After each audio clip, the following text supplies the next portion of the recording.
Gulliver's Travels. Once upon a time, in a world where maps had blank spaces and the seas whispered secrets to the stars, there lived a brave and kind-hearted explorer named Lemuel Gulliver. He had always dreamed of discovering new lands and meeting wondrous creatures. One day, with the wind in his sails and courage in his heart, he set off on a great adventure across the southern seas with a crew of fearless sailors. But fate, as it often does in the tales of old, had other plans. A monstrous storm rose from the deep. Thunder roared like 100 drums. Lightning cracked open the sky, and waves towered like mountains. The ship rocked and groaned as the winds howled louder than any beast. Try as they might, the sailors could not fight the fury of nature. The ship was torn apart by the sea's mighty hand. Gulliver was tossed into the roaring ocean. Desperate to survive, he kicked and swam, his arms slicing through the icy waves. He called out for help, but only the wind answered. For hours, he struggled, his strength fading, until at last, his trembling fingers touched land. He had washed up on a deserted shore. Exhausted and shivering, he collapsed onto the soft sand and fell into the deepest sleep of his life. When Gulliver finally opened his eyes, the morning sun warmed his face, but something felt strange. He couldn't move. His arms and legs were tied tightly to the ground. Even his hair had been fastened down with hundreds of tiny ropes. As his eyes adjusted to the light, Gulliver saw something unbelievable. Dozens of tiny people, no taller than his finger, were marching across his chest. They wore colorful clothes and carried spears the size of toothpicks. These were not ordinary people.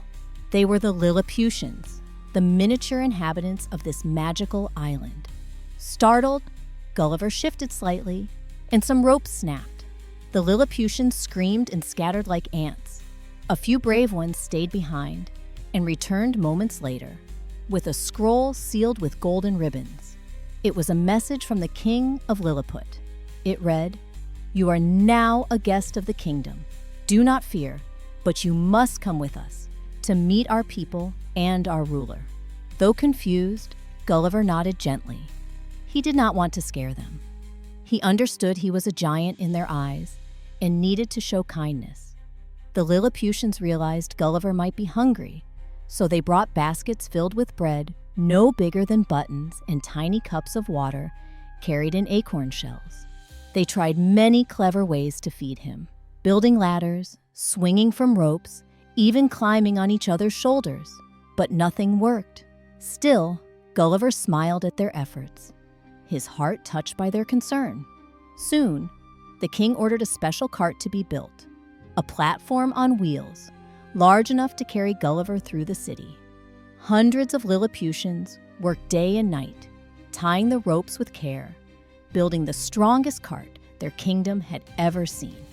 Finally, the day came to take him to the capital. The journey was like nothing Lilliput had ever seen. Crowds gathered along the roads, gasping and pointing in wonder at the gentle giant. Some waved, others threw flower petals. Children laughed and danced. Gulliver looked around in awe. Never before had he seen a land so tiny, yet so full of life. When they reached the royal palace, Gulliver was brought before the king and queen. The golden throne looked like a toy chair next to him. He bowed slowly, lowering himself to his knees, careful not to crush anything beneath him. The king rose and spoke in a voice as grand as he could manage. "If you mean us no harm," he said, "then you are welcome in our land.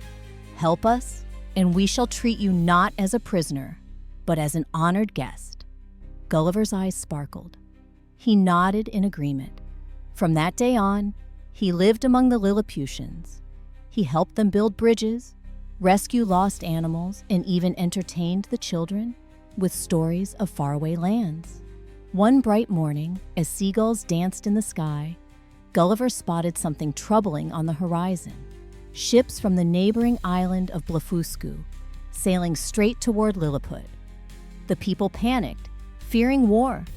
But Gulliver stayed calm. He had an idea. He stepped gently into the ocean, the water barely reaching his waist.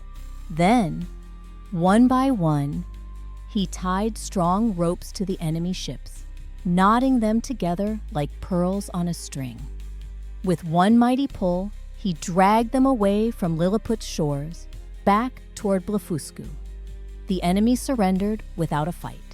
Lilliput erupted in cheers. The king declared Gulliver a hero. Children made songs about him, and mothers baked him miniature cakes in his honor. Yet, not everyone was pleased. Some of the royal advisors whispered in dark corners. They feared Gulliver's strength. What if he turned against them? What if he no longer followed their rules? One night, Gulliver overheard their plans. They wanted to trap him. Some even wanted to harm him. His heart sank. He had only ever shown kindness. How quickly trust could turn into fear. Before the dawn, Gulliver made a choice. He went to the king, bowed deeply, and said softly, "I believe it is time for me to return to my own land. I will never forget your people, but I must go."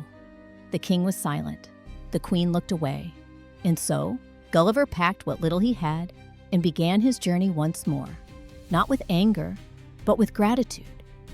As he stood by the shore, ready to leave, the people of Lilliput gathered one last time.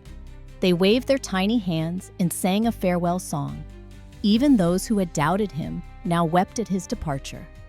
Just then, a small boat appeared on the horizon, one lost at sea from a passing ship. Gulliver climbed aboard and, with one last look at the magical island, set sail toward home. His heart was heavy, yet full of memories, of tiny friends, brave choices, and lessons that would stay with him forever. Moral of the story: true strength lies not in power, but in kindness, and those who choose peace over pride shall always find a way home.